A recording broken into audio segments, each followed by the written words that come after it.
European leaders have planned to phase out Russian coal imports in response to distressing scenes in Bucha cave.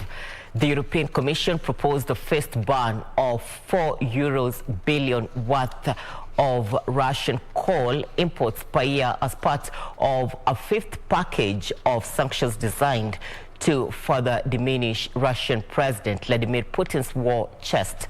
Here now are the details of this and more across the globe.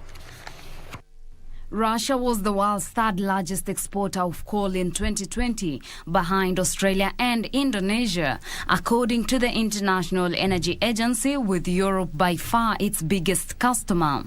The continent received 57 million tons of Russian hard coal that year, compared to 31 million tons for China.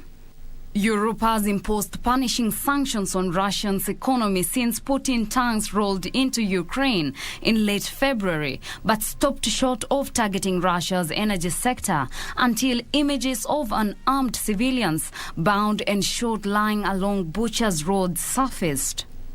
These convinced leaders to change tact. The measure still need the approval of all 27 member states. Meanwhile, Deutsche Bank warned that Federal Reserve's fight against inflation will spark a recession in the United States that begins late next year. The recession calls reflects growing concerns that the Federal Reserves will hit the brakes on the economy so hard that it will inadvertently end the recovery that began 2 years ago. That forecast is driven by current inflation, with consumer prices rising at the fastest pace in 40 years. Hopes that inflation would rapidly cool off have been dashed, in part because of the war in Ukraine.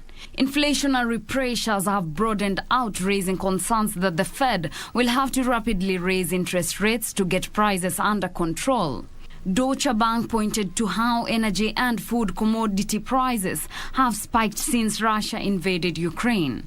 The bank expects a mild recession, with unemployment peaking above 5% in 2024. That would still translate to considerable layoffs. During the Great Recession, unemployment peaked at far higher levels of 14.7% in 2020 and 10% in 2009.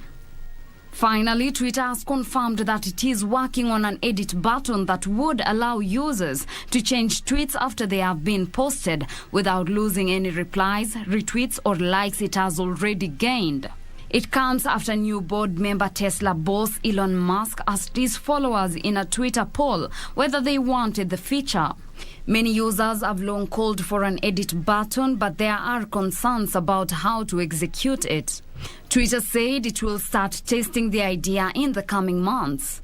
Users of Twitter Blue, the platform subscription service, get early access to features it is testing.